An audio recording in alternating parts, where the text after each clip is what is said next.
Welcome to Money Talk. I'm your host, Skylar Fleming. Money Talk is a podcast where we talk about money. This podcast is a place for me to be able to share what I learn and enjoy about personal finance. Here, you'll learn something about everything from budgeting to retiring. Let's get into today's episode.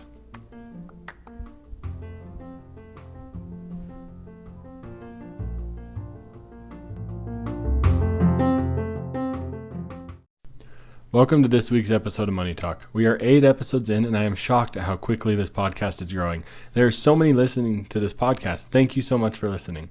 But in this week's episode, we are going to be talking about credit cards, the daunting and potentially dangerous credit card. Let's explore the basics of what a credit card is. Then we're going to get into the bad news and some good news about credit cards. How do you stay in control with a credit card?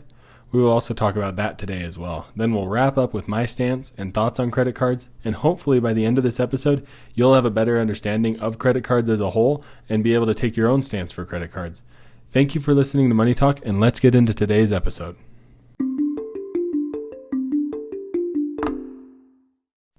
So the first segment, what is a credit card? Well, a credit card, it's a line of credit that you're allowed to actively tap to spend money. So the bank or credit union give you a metal or plastic card that allows you to immediately tap money for spending purposes. It's really simple, honestly. A credit card is also a method to help you build your credit score.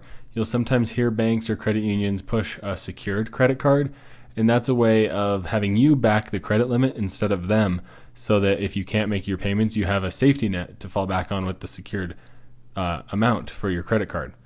But how do you benefit from a credit card? Well, there's lots of ways, whether it's like travel rewards points or cash back, whether it's quarterly or monthly or sometimes daily with some credit cards. Another way you can benefit is fraud protection or traveling services or special treatment when it comes to like flight lounges and things like that. There's a whole lot of benefits that if you really go down the rabbit hole, you can start to uncover some pretty cool ones that places offer, like reimbursement for changing sales. So say you buy a TV and then suddenly the price changes, they'll reimburse that difference for you.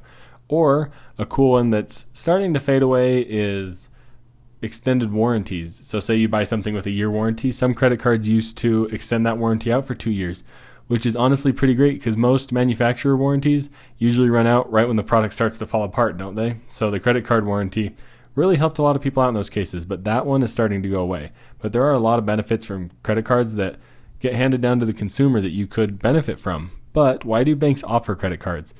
Why would they offer something that's just going to benefit somebody? How do they make money on them? Well, it's credit card debt. That's how they make money on them. They're not going to offer them if they're not making money off of them. That's why you always see credit cards capped at around 1, 2, maybe a little bit higher percent back, because that's where they found their threshold is. Because if you're carrying credit card debt, that 2% back is not, like, it doesn't count because you're paying 15, 18, 20 or more interest on your credit card purchases, which just completely negates any reward or cash back. So if you're paying interest on your credit cards, the benefits you're likely getting are nothing because you're paying them way more money than you could ever get out of those rewards and such. So now that you've heard how banks make money off of you, let's get into some more of the bad news about credit cards, and then we'll talk about the good news.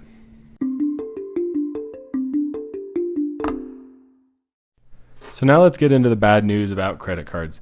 One New York Times headline says credit card debt is bad for more than just your finances.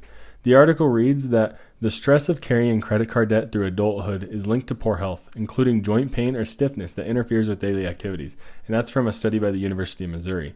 The Department of Labor used data to analyze 7,900 baby boomers from ages 28 to 40, and that research study found that people who consistently carried high levels of unsecured debt were 76% more likely to have pain that interfered with their daily life than people with no unsecured debt. So the point being, if you're carrying credit card debt, it's bad for more than just your finances. It's bad for your physical health and your mental health, of course, because that weight that bears down on you not only causes stress, but stress can lead to actual physical ailments. And I'm sure we've all experienced that in times where we're extremely stressed at work and you just feel like you can't quite fight this cough for some reason. Or you're extremely stressed in your marriage or your finances especially, and suddenly your back's hurting a little bit more. You're not getting as good of sleep.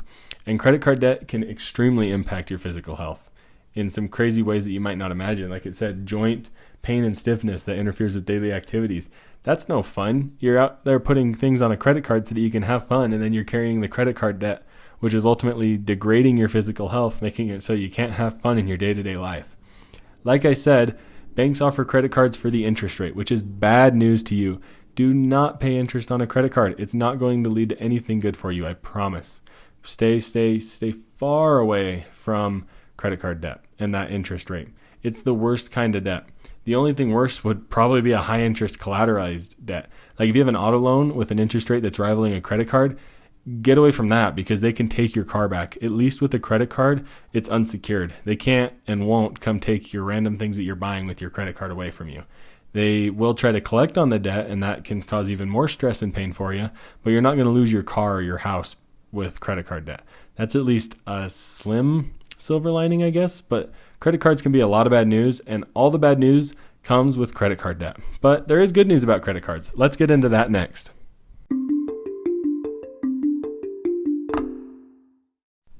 So now let's talk about the good news about credit cards. There is some good news. It's not all doom and gloom when it comes to credit cards like some people say. The one thing is you can come out ahead, but do not expect to get rich from your credit card. While there is strategies you can use to get free travel and things like that, you're not really going to come out that far ahead, and you shouldn't devote a whole bunch of time to trying to come out ahead. It really shouldn't be a full-time or even part-time job. You should figure out what you want to do with your credit cards and then maintain that strategy. Just like I talked about a few episodes ago with a written plan. Figure out your plan for your credit cards, find a few that work for you, and just live life. But credit cards can also build your credit interest-free. So if you're paying them off every single month and avoiding interest, your credit's going to go up because it's going to show credit utilization as well as increase your average account history and many other things that impact your credit. Like I said, you can get rewards and bonuses. Don't expect to get rich from them, but you can get sign-up bonuses. Like right now, my wife and I are currently working on a credit card bonus that'll get us quite a bit of free travel points that we can use towards purchasing travel. We're looking to go to Hawaii when she graduates PA school, and at this rate, we may be able to go for free if we keep capitalizing on credit card bonuses. There's flexibility and protection. So say you do come in a real bind and you're one paycheck short for something that you absolutely need, like groceries. Well, credit cards allow you to kind of carry that gap. While it's something you probably don't really want to be doing too often, it's certainly something that credit cards can help you with. And there is more protection. What are you going to do if you wake up one morning and someone stole your card information and charged you thousands and thousands of dollars? Well, if it's a debit card, you're probably going to start crying like crazy because you're out thousands and thousands of dollars. But if it's on a credit card, well, then you have a little bit more protection because they didn't actually take your money. And if you have the time, if it's at the beginning of the month, you probably have a good month and a half before the payments really even due, before interest starts accruing on it. So you have quite a bit of time for your bank or credit union to work out that fraud. But let's talk about a new segment next. We're going to go over some questions that were submitted about credit cards. So stay tuned for this new segment.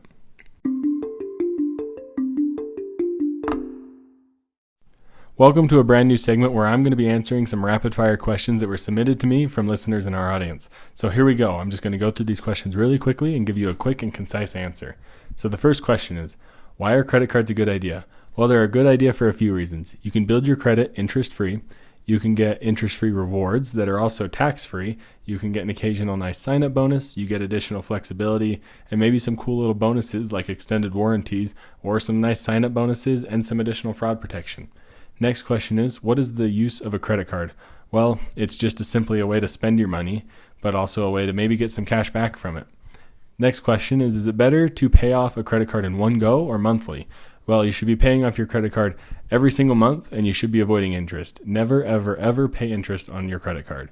What is the best way to build credit with a credit card rather than damage it? Well, just simply pay it. Make sure you're not spending more on your credit card than you have in your checking account. That way you can pay it off every single month instead of carrying interest. And even carrying interest isn't going to damage your credit. Keeping your credit cards maxed out and missing a payment or two is going to damage your credit greatly. Next question. How many credit cards should a person have? Well, this one's kind of hard. If you're somebody who struggles with credit cards, maybe only one. If you're someone who's really good with your finances and has everything in order, have a whole bunch. Like, try to maximize your rewards. It can take a bit of strategizing, but it's totally possible. Next question. Should you get store credit cards?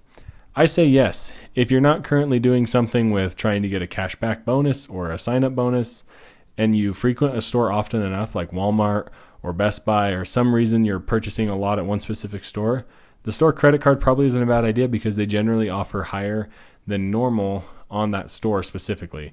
So you could be getting 5% back instead of 2% back. It's all about looking into which credit card gives you the best percent back. Who should have a credit card? Not everybody. You should have a credit card if you're good with your finances and can manage your spending. You should not have a credit card if you don't know how to budget and if you don't know how to keep track of your spending. Because believe it or not, your credit card will quickly max itself out if you have available limit, because you're going to see that available limit as if you have money to spend when you in reality probably don't. So not everybody should have a credit card. People who have a good financial foundation and can manage spending their money should have a credit card. So next, let's get into how to stay in control of your credit card. There's a few things you need to keep in mind.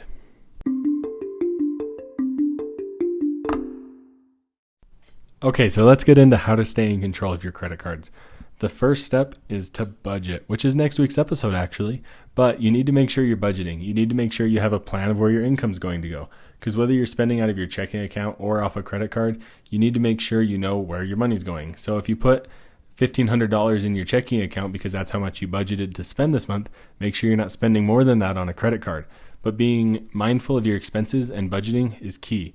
Make sure you pay it every month. Don't worry about when the billing cycle updates. Find a day of the month that you prefer to pay it. If you budget every month on the first of the month or the last Sunday or the last day of the month, pay off your credit cards on that day. When you move over to the next month's budget, pay off last month's credit cards. It just makes it simple. Don't worry about your monthly payment. Don't worry about your due date. Obviously, make sure you're paying it and getting it paid off before the monthly due date, but don't worry about it too much. Just make sure you're paying it off at least once a month and you're going to be just fine. Finally, again, budget and track your expenses. Keep track of every single expense you make. There are a lot of free apps out there that'll help you do this, as well as most websites, banks, and credit unions and credit card companies' websites and apps will help you track your expenses. So if you're only using one credit card because you're not sure how to manage a whole bunch of credit cards all at once, the app that you're using that credit card with probably has a way to track it. Keep a close eye on it. That'll help you stay within your budget and make sure you're not overspending what's available in your checking account from your income. So next, let's talk about my opinion on credit cards, my thoughts on credit cards, and my final choice on whether I use credit cards or not.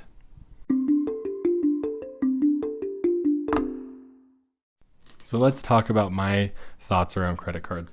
My final thoughts are that credit cards are good and something that everybody needs to learn how to use. I think they're a really good way to earn a few extra bucks on your typical spending.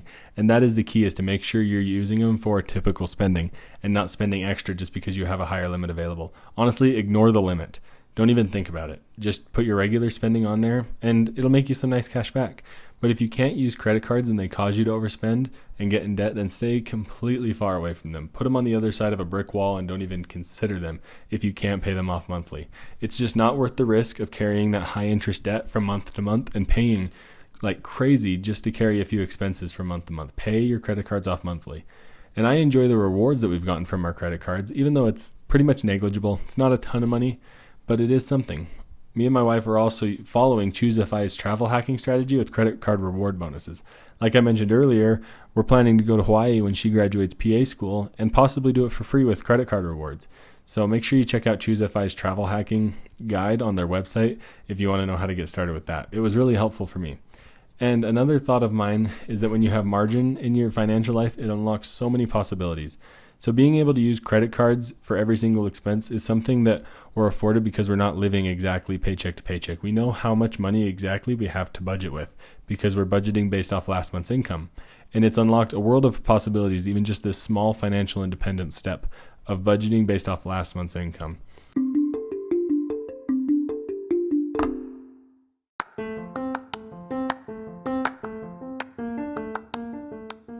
Thank you for tuning into this week's episode of Money Talk. My goal this week was to provide you with some thoughts and information surrounding credit cards. This way you can make an educated decision or get started with some more in-depth research around credit cards yourself.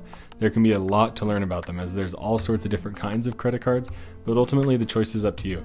My wife and I, we choose to use credit cards for everything and pay them off at the beginning of every single month as we budget together. As I discussed in my written plans episode, you just have to be sure to have a plan. Anyways, thank you all for listening to Money Talk. This podcast is growing very rapidly, and it's pretty crazy to me. Way quicker than I could have ever imagined. I hope you're enjoying it. We're almost to the end of season 1. I was hoping to do about 10 test episodes in this first season, and then I'm going to really start to nail down some few changes to the podcast. So keep your ear open in the next few episodes for a couple little tweaks and changes. Please consider sharing this podcast with your friend if it's provided you any value. I would also appreciate a 5-star review on whatever podcast player you're listening to. That helps greatly. Next week, we're going to talk about budgeting, so stay tuned. It's an exciting topic and one I really enjoy. Thank you for listening to this week's episode of Money Talk. I'm your host, Skylar Fleming, and have a great week.